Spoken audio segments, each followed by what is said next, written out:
another vlog. இப்போ நாங்கள் எங்கே போயிட்டுருக்கோன்னா ஷார்ஜா யூனிவர்சிட்டி சிட்டியில் உள்ள பார்க்குக்கு. இந்த பார்க்கில் மார்ட்டியஸ் மான்யூமெண்ட் அப்புறம் மார்ட்டியஸ் ஹால்னு ஒரு 2 விஷயம் இருக்குது. இப்போ நீங்கள் பார்த்துட்ருக்கிறது யூனிவர்சிட்டி சிட்டியில் உள்ள யூனிவர்சிட்டிஸ் தான். இங்கே மொத்தம் 20 எஜுகேஷ்னல் இன்ஸ்டியூஷன் இருக்குது. 30,000க்கும் அதிகமான ஸ்டூடெண்ட்ஸ் இங்கே படிக்கிறாங்க. இந்த பில்டிங்ஸ்லாம் பார்க்கும் போதே தெரியும், இதெல்லாம் ஒரு இஸ்லாமிக் ஆர்கிடெக்சரை டிபெண்ட் பண்ணி கட்டின பில்டிங்ஸு. மாடர்ன் பில்டிங்ஸே இங்கே இருக்காது. அது மாதிரி இதை பார்க்கும் போது ஒரு டெசர்ட் மாதிரியோ பாலைவனம் மாதிரியோ நம்மளுக்கு தெரியாது. அவ்வளோ க்ரீனரியாக இருக்குங்க. ரொம்ப பியூட்டிஃபுல்லான பிளேஸு, ரொம்ப காமன் பீஸாக இருக்கும்.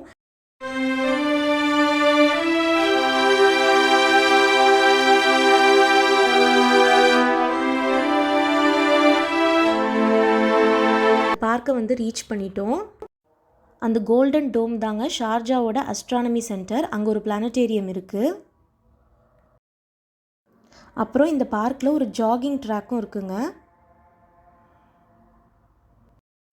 இங்கே சீவேஜ் வாட்டரை ரீசைக்கிள் பண்ணி தான் புல்லுக்கெல்லாம் தண்ணி போகுது. இப்போ நாங்கள் மார்ட்டியஸ் ஹாலை பார்க்க போயிட்டுருக்குறோம். இந்த மார்ட்டியஸ் ஹால் எப்படி இருக்குன்னா, ஒரு கோல்டன் கிரசன்ட் மேலே க்ரீன் கலர் லீவ்ஸ் இருக்கிற மாதிரி டிசைன் பண்ணியிருக்கிறாங்க. இந்த மார்ட்டியஸ் மான்யூமெண்ட் அண்ட் மார்ட்டியஸ் ஹால்லாம் யாரால் கட்டப்பட்டதுன்னா, இங்கே உள்ள ஷார்ஜாவோட ரூலர் தான். அவரோட பேர் ஹிஸ் ஹைனஸ் டாக்டர் சுல்தான் பின் முகமது அல் காஸ்மி. அவர் ஒரு டாக்டரேட் பட்டம் படித்தவருங்க. அவர் தான் யூனிவர்சிட்டி ஆஃப் ஷார்ஜாவோட ஃபவுண்டரும். இப்போ நம்ம ரொம்ப க்ளோஸராக வந்துட்டோம் மார்ட்டியஸ் ஹாலுக்கு. இதுக்கு எய்த்தாப்பில் ஒரு ஃபவுண்டெயின் இருக்குது. அப்புறம் நிறைய ஃப்ளவர்ஸ் வச்சுருக்குறாங்க. வின்டர் சீசன் யூஏஇ ஃபுல்லாகவே நிறைய இந்த மாதிரி ஃப்ளவர்ஸ் எல்லாம் வளர்ப்பாங்க.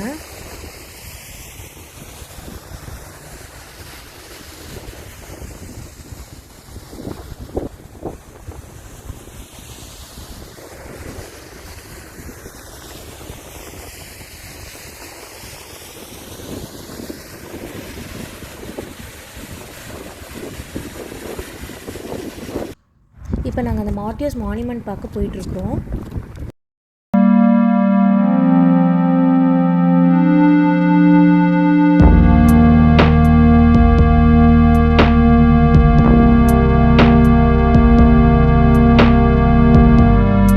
இந்த மார்ட்டியஸ் மான்யூமெண்ட்டுங்கிறது இந்த நாட்டுக்காக உயிர் துறந்த வீரர்களுக்காக எழுப்பிய நினைவு சின்னங்க. இது வந்து ஒரு கோல்டன் பிளேட்ஸ் மாதிரி இருக்குது. அது மேலே ஏதோ அராபிக்கில் எழுதியிருந்தது. அது என்ன, இதை பற்றி என்ன நான் நெட்டில் படித்து பார்க்கும்போது, இது வந்து குரான்லேருந்து எடுத்த கடவுளோட வார்த்தைகளை இதில் வந்து அவங்க செதுக்கி வச்சுருக்குறாங்க. இதை பார்க்கும் போதும் பாம் ட்ரீ மாதிரி தாங்க இருக்குது.